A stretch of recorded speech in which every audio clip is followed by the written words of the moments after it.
Have you ever wondered what psychology really is? Well, by the end of this video, you will know what psychology actually is, where it came from, and how to start thinking like a psychologist today. Welcome to Psych 101. I'm Desiree, your instructor for this series, and this is Lesson 1. What is psychology? Let's begin our journey with a brief history lesson and discover how psychology became a science. Before psychology existed as a science, humans were already asking the big questions. What is the mind? What makes us who we are? And how do we learn, think, and make choices? That curiosity began with early Greek philosophers like Plato and Aristotle. But they weren't doing experiments. They were just trying to understand human nature through observation and debate. Fast forward to the Age of Enlightenment. A wave of new thinkers began reshaping these old ideas into something more scientific. Descartes argued that the mind and body are separate, which opened the door to studying the mind as something that could be examined. David Hume argued that knowledge comes from experience and observation, not from beliefs or intuition alone. And according to Immanuel Kant, the mind actively organizes our experiences, meaning we shape our own understanding rather than passively receiving it.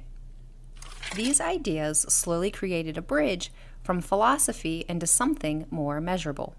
And these Enlightenment ideas are exactly what inspired physiologist Wilhelm Wundt, a scientist who believed that the same methods used to study the brain and nerves could be applied to the study of consciousness itself. In 1879, Wilhelm Wundt opened the first psychology laboratory at the University of Leipzig in Germany. That moment is considered the birth of psychology as a scientific discipline. This shift is what separated psychology from philosophy. Now that you know where psychology came from, let's define it in modern terms. Psychology is the scientific study of mind and behavior. Mind refers to our thoughts, emotions, memories, and internal experiences.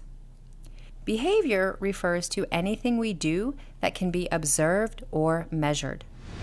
Both matter because psychology studies how internal experiences translate into observable behavior. Now, let's look at one of the most powerful tools in psychology. This is a framework that will help you start thinking like a psychologist instantly.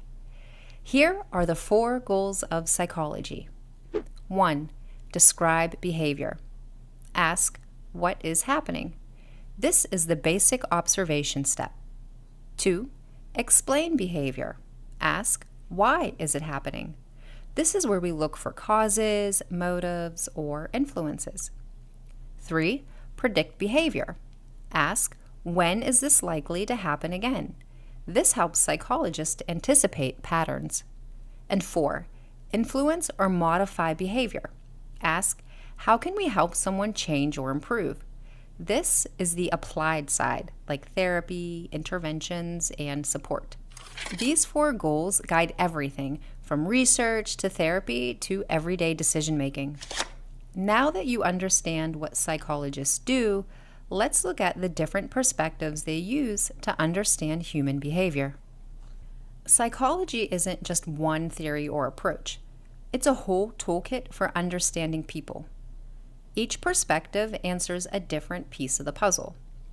Here are the 7 main lenses psychologists use to understand people.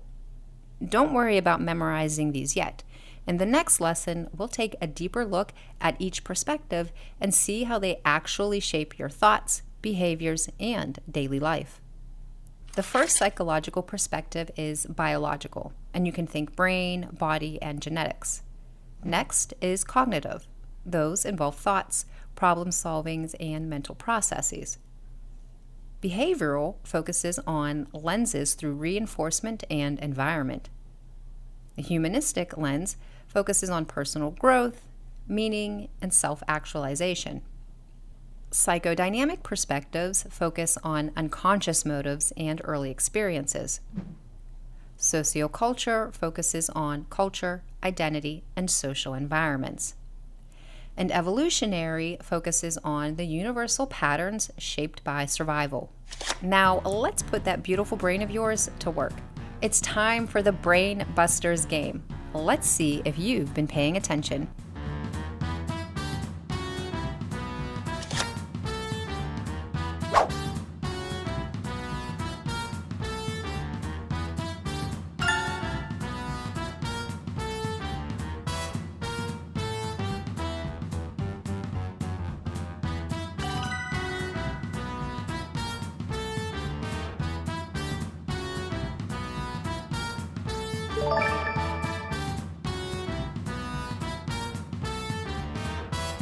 You did great. Let's do a quick recap of the lesson.